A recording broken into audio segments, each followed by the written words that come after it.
India is the world's seventh largest country in the world with the reputation of manufacturing CEOs for top MNCs. Well, apart from that, it is also the largest democracy in the world. Well, why do you need to know about it, and how can this even make you a millionaire? Let's find out.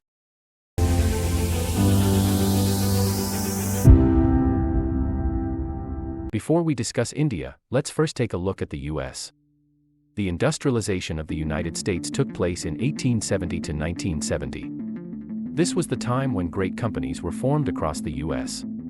If you read the book The Rise and Fall of American Growth by Robert J. Gordon, you will find the great aspects of industrialization, but the attention that we need to pay is that most of this industrialization took place between 1870 to 1940. This is the period we need to focus to understand the opportunity that we have in India. Transport. Before the 1870s, horses used to be the primary mode of transport, although railroads were established, but they only solved the problem of transit between major cities. Most of the travel inside cities and between farms were mostly done through horses.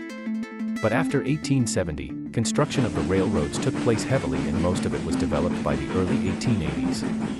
And then with the internal combustion engine in automobiles, which became affordable with the Model T turned out by Ford's assembly line in the 1910s, changed the course of transportation. Communication.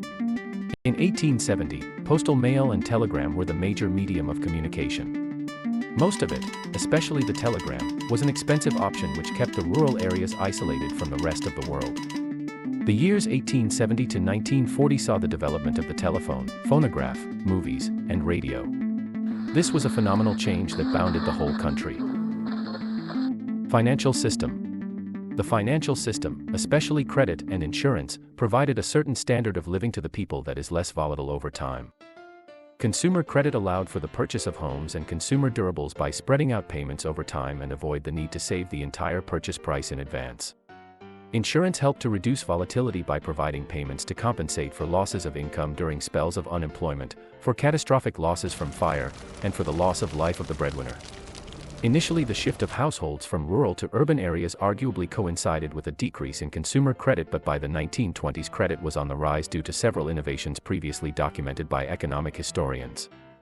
Households were also better able to obtain insurance of various types like life, fire, automobile. In particular, loans against life insurance were frequently used as a source for a down payment on a house or car. Government contributed by expanding social insurance and other programs that helped reduce systemic risks.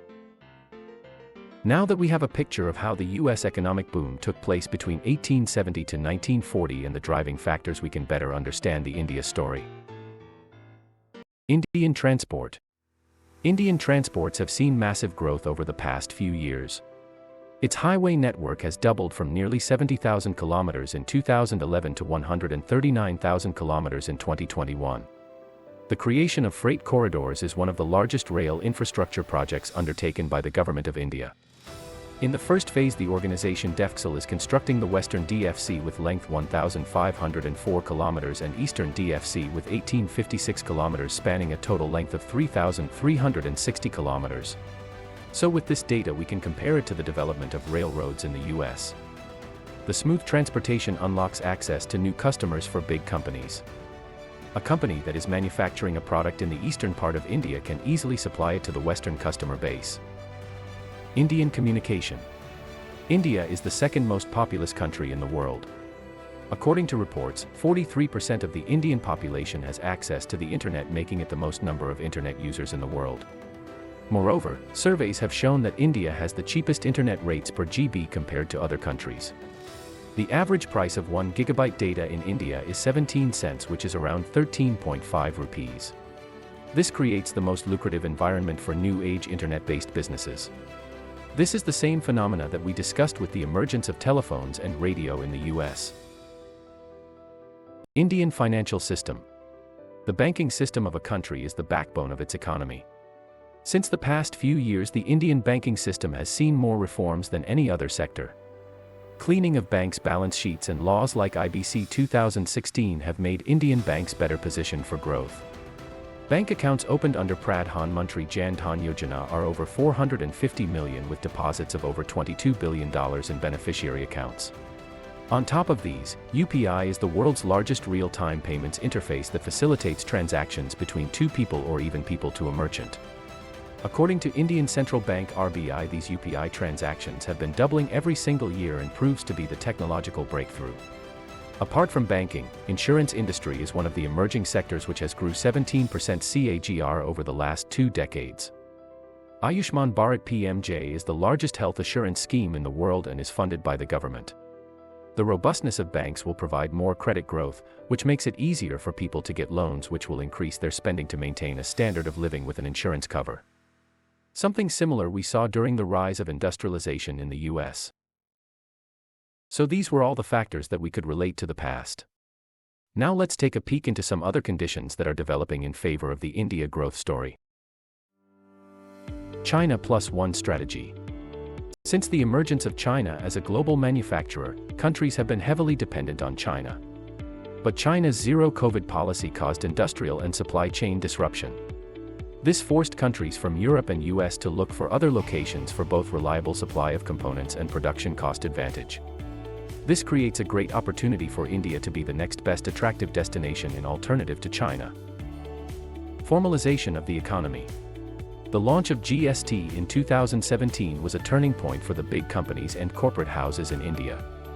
This brought the concept of one nation, one tax system, which simplified the taxation, bringing both central and state tax under a common hood, which was a direct hit to companies stealing taxes. Not only that, but it also caused formalization of the markets. Gradually the market share shifted from the unorganized players to the organized players. Conclusion and strategy. So till here we are convinced that India is on the verge of a breakout for growth. But how can we make money out of it? Investing in index. Investing in the Indian index of Sensex or Nifty 50 is one of simplest ways to generate returns. There are numerous index funds which track these indices. These funds are low-cost funds which have historically given 12 to 15% average return over a long period of time. These funds can employ compounding and can create phenomenal wealth over a long period of time without costly management fees. Investing in stocks. Investing in the Indian stock market is the best way to participate in the Indian growth story. Because whenever an economy grows, the companies which are engaged in that economy are the direct beneficiaries of that growth. Their profit increases multifold and the stock prices give multifold returns. But however, this is a risky and tricky avenue and requires a lot of research. Investing in bonds. Bonds that are issued by corporations or the Indian government is another way to invest in India. These bonds can be issued by companies to fuel their capital requirements, because in the environment of growth, companies infuse heavy capital into their businesses. As a result, they provide interest on their bonds. Ratings are issued which tells how risky or safe a bond is, and should be properly researched before investing. So that's all for today.